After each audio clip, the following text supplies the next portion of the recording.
Bonjour, c'est Audrey de La Belle Vie qui te parle. Je suis praticienne en tarot introspectif et j'accompagne les personnes dans leur développement personnel et spirituel grâce aux cartes.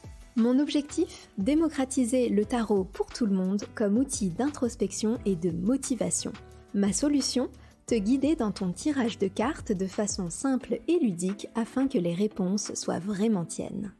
Tous les mois, je te propose de découvrir une nouvelle thématique de l'univers du tarot et de la spiritualité à travers la Sun Letter. La Sun Letter, c'est la newsletter bimensuelle de La Belle Vie. Tu y trouveras des pistes de réflexion et des conseils pour ton épanouissement personnel et spirituel. Ce podcast, c'est la version audio de la Sun Letter. S'il t'a plu, n'hésite pas à t'abonner afin de recevoir l'ensemble du programme dans ta boîte mail. J'y propose des tirages tarot à réaliser soi-même, mes actualités en exclusivité et plein de belles choses encore. Je te souhaite une belle découverte à mes côtés et surtout, je te souhaite de trouver la belle vie qui te correspond. Bienvenue sur cette nouvelle Sun Letter et bienvenue aux nouvelles personnes qui nous rejoignent en chemin. Je suis si heureuse de vous présenter le thème du mois de mai, la créativité. Et oui, l'adage dit bien, en mai, fais ce qu'il te plaît. J'ai donc choisi ce thème car la créativité est la source de tout projet. Et j'avais surtout envie de vous offrir un plaidoyer en faveur de cette créativité qui sommeille en chacun et chacune de nous, mais que l'on ose si peu souvent exprimer.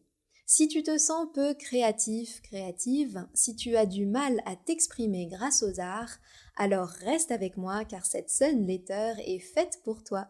Je te souhaite une belle découverte à mes côtés. Qui a déjà entendu, ou pire, prononcé cette phrase ? Je ne suis pas très créative. Tout le monde, n'est-ce pas ? Moi la première, je l'ai souvent prononcée. Pourtant, cette phrase est terrible, cette phrase est limitante, culpabilisante et systématiquement fausse. En somme, c'est une phrase à bannir de notre vocabulaire. Et nous allons aujourd'hui voir pourquoi. La créativité fait partie de chacune et chacun d'entre nous. La créativité est la source de tous nos projets, qu'ils soient petits ou grands. C'est cette capacité que l'on a de produire quelque chose, qu'importe le domaine. Lorsque l'on pense créativité, on pense trop souvent, et à tort, aux arts. Mais la créativité se cache partout. On peut être créative, en sciences, en développement web, en jardinage, en organisation ménagère, en cuisine, en style vestimentaire. Bref, la liste est infinie. La créativité, c'est notre pouvoir d'imagination. Derrière elle se cache notre curiosité et à travers elle notre spontanéité. Nous sommes tous et toutes dotés d'une imagination et d'une curiosité. Par conséquent, nous sommes tous et toutes dotés de créativité. Elle ne s'exprime juste pas de la même façon chez les unes et chez les autres. D'ailleurs, il est important de noter que la créativité ne demande pas forcément d'avoir beaucoup d'imagination. On peut être créative dans la reproduction. Pour ma part, j'ai longtemps pensé que je n'étais pas très créative car j'estimais ne pas avoir beaucoup d'imagination. Il était par exemple très difficile pour moi de dessiner ou de peindre quelque chose sans un modèle visuel. Or, j'ai compris en grandissant que j'étais pourtant quelqu'un de très créative et cela s'exprime particulièrement aujourd'hui avec mon aventure entrepreneuriale actuelle où je crée énormément de contenu. Non seulement je suis productive, mais je suis bel et bien créative. Souvent, nous remettons en cause notre imagination comme si celle-ci n'était pas assez ou comme si nous n'en avions pas du tout. Alors, petit disclaimer, nous avons tous et toutes de l'imagination. Mais voici un constat intéressant à soulever ici pour mieux comprendre. Nos cerveaux ne sont pas tous foutus pareils. Nos expériences de vie ne sont pas les mêmes et nos âmes, esprits, consciences, appelez ça comme vous voulez, sont toutes uniques. Partant de ce principe, il est incontestable que mon imagination n'est pas celle de ma voisine. Pour autant, elle n'en est pas moins valide. L'imagination, au même titre que la créativité, de toute façon, les deux sont liés, c'est un outil fort de compréhension et d'expression de soi. Alors il est grand temps de la libérer et la laisser s'exprimer. À présent, voici un autre sujet important à aborder. Il faut faire attention à ne pas confondre la créativité avec le talent ou le don. Parfois, on se pense peu créative, car notre talent n'est pas forcément à la hauteur de ce que l'on souhaiterait. Pourtant, les deux sont bien distincts. On peut très bien être une quiche en aquarelle et avoir pour autant très envie de peindre le merveilleux paysage qui traîne dans notre esprit depuis notre rêve de la veille. Cette envie, ce paysage, c'est notre créativité qui s'exprime. Alors pourquoi la refoulons-nous si souvent ? Plusieurs raisons récurrentes. Premièrement, par peur de mal faire, une forme de pression de la performance où il faudrait que ce soit parfait, sinon ça ne sert à rien. Mais il y a aussi la peur du jugement des autres, ou encore, et plus grande, par mépris ou sous-estime personnelle. On se dit peut-être « non, mais c'est pas moi ça, je sais pas faire ça », avant même d'avoir essayé. Il y a également la comparaison aux autres. On a tendance à se comparer à plus doués que nous, et cela nous décourage forcément.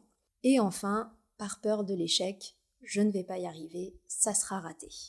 Oui, exprimer sa créativité implique de dévoiler une partie de soi-même, et cela peut être perçu comme une position de vulnérabilité pour certaines personnes. C'est donc un exercice plus ou moins difficile selon qui l'on est, selon comment on a été élevé. Notre créativité a-t-elle été découragée ou encouragée ? Selon la perception que l'on a de soi, notre niveau d'estime et de confiance en nous, selon nos expériences créatives passées, ont-elles été bonnes ou mauvaises, etc., etc. Il est important de prendre le temps d'identifier et de prendre pleinement conscience de nos peurs et de nos blocages à l'expression de notre créativité, car celle-ci a de nombreuses vertus. En effet, exprimer sa créativité a de nombreux bienfaits pour notre santé physique, mentale et émotionnelle. Alors, les voici, et la liste n'est bien sûr pas exhaustive. Premièrement, exprimer sa créativité aide à réduire le stress et l'anxiété. En se concentrant sur une activité créative, on peut s'apaiser en détournant l'esprit des problèmes et des pensées négatives. Deuxième bénéfice, améliorer la concentration. La créativité nécessite souvent une certaine concentration pour réaliser une tâche. Cette concentration, elle va aider à améliorer notre capacité de concentration et à long terme notre mémoire. Troisième bénéfice, augmenter la confiance et l'estime de soi. Voir les résultats de nos propres créations peut renforcer le sentiment de compétence et la confiance en ses capacités. En effet, oser créer est un superbe moyen de contourner le sort du manque de confiance en soi. Souvent infondé et basé sur des croyances limitantes, ce manque de confiance ou d'estime mérite d'être mis à l'épreuve. En essayant, en faisant, on se rend souvent vite compte que l'on est beaucoup plus doué que ce que l'on pensait. Et le sortilège est ainsi déjoué. Quatrième bénéfice, favoriser l'expression et l'accomplissement de soi. La créativité est un moyen de s'exprimer librement et de communiquer ses émotions et ses idées. Cela peut aider à mieux comprendre ses propres sentiments et à mieux communiquer avec les autres.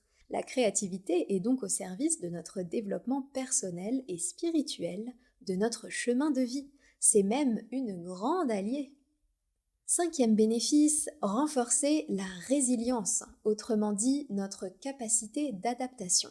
Créer implique de prendre des risques et d'expérimenter de nouvelles idées, ce qui aide à renforcer notre résilience et notre capacité à faire face aux défis de la vie. Et enfin, la créativité, elle sert à améliorer la qualité de notre vie. Et oui, forcément, en recevant tous les bienfaits précédents au quotidien, on peut facilement comprendre que la créativité est tout simplement au service de notre bien-être. Et ce n'est pas pour rien que l'art-thérapie existe. L'écouter et l'exprimer apporte une dimension de plaisir et de satisfaction à la vie. Créativité et spiritualité sont donc étroitement liées.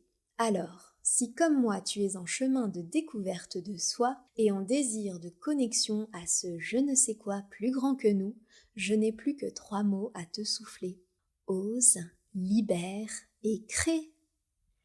Pour terminer, je te propose un petit exercice rituel de libération créatrice. Souviens-toi de notre phrase du début. Je ne suis pas très créatif, créative. Si cette phrase résonne en toi, si tu te reconnais en elle, alors voici ce que tu peux faire. Prends un papier et un crayon. Écris cette phrase. Ensuite, prends un briquet ou des allumettes et va te placer au-dessus de ton évier, ton cendrier ou ta cheminée si tu en as une. Puis brûle ce petit mot et la phrase qu'il contient. Enfin, inspire un grand coup et crie haut et fort « Je suis très créative !» C'est ici que se termine cette Sun Letter. Je te donne rendez-vous sur Instagram dès à présent pour te présenter les cartes du tarot qui parlent de notre pouvoir de créativité. Et rendez-vous dans ta boîte mail très prochainement pour le tirage du mois. Je t'ai préparé un tirage spécial Libération créatrice. Alors si tu n'es pas encore abonné à la Sun Letter et que celle-ci t'intéresse, rendez-vous dans la description de cet épisode où un lien t'y attend. Sur ce, je te souhaite de merveilleux instants de bien-être et par-dessus tout, je te souhaite de trouver la belle vie qui te correspond. À très vite!